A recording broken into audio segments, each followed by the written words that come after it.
Hello, my name is Arthur. I'm a PhD candidate at the University of São Paulo in Brazil. I have an intriguing story to tell, so just picture that. It's the beginning of the 20th century, and some people are working on railway construction in the interior of Brazil. Suddenly, some of them start to feel bad, with fever and body aches, without any apparent reason, and some even die. Everybody begins to fear this mysterious disease, hoping and praying for their health, as they need to keep working to support their families. A group of scientists is called to analyze the situation. One of them is Carlos Chagas, a Brazilian physician which has been working in public health promotion around the country. Examining a drop of blood from a patient under a microscope, Chagas found tiny organisms swimming, and named this newly discovered species Tributino Menezes. Chagas also analyzed a very common bug at the place, known as kissing bugs, which are called this way because they used to bite people in the cheek as they are sleeping. These bugs usually defecate at the same time they feed. One more time, Chagas used the microscope and found the Tributino Menezes in the kissing bug species. Bingo! From now on, the disease is not a mystery anymore. The organisms found in the patient's blood came from the kissing bug species. Case closed. The disease was named the Chagas disease, and now people can protect themselves eliminating the kissing bugs with insecticides and avoid being bitten by using bed nets. So, nowadays, more than a century after Carlos Chagas' discovery, we hope that almost no one is affected by this disease anymore, right? Well, the World Health Organization estimates that today, in 2022, around 7 million people are affected by these parasites worldwide, mostly poor people in Latin America.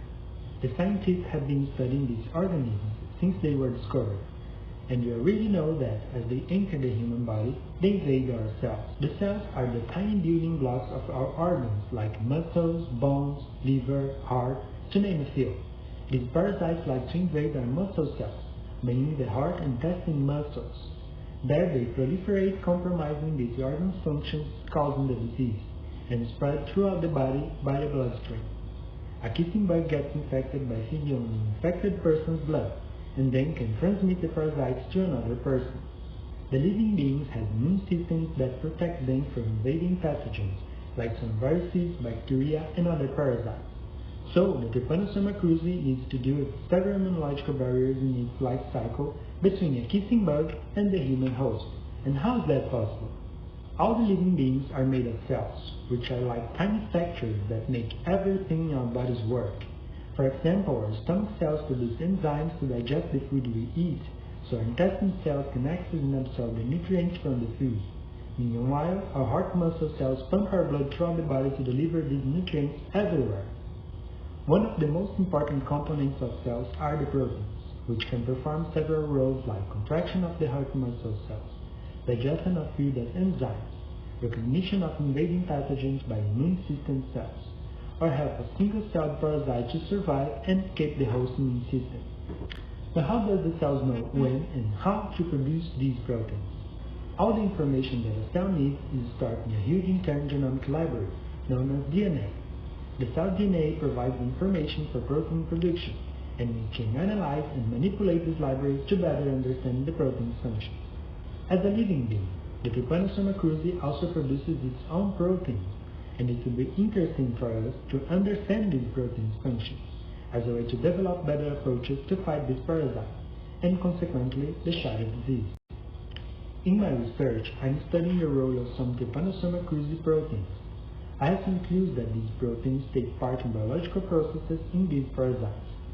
And now, I'm trying to figure out how exactly these proteins are used by these organisms. To do so, I cultivate the parasites in little bottles in the lab, and manipulate these proteins' production using genetic techniques. By comparing genetically manipulated and non-manipulated parasites, I can figure out these proteins' functions with more precision, and my results can contribute to develop better approaches to fight these parasites and the Chagas disease, like better medicines and even vaccines. It's important to note that scientists' work takes time to be done. For example, Carlos Chagas discovered the Tributino Menezes more than a century ago, and we still have a lot to learn about this parasite. As we can see, the knowledge produced by scientists to benefit the society remains for generations, and it's up to us to use this knowledge to investigate and learn more by increasing science and education investments.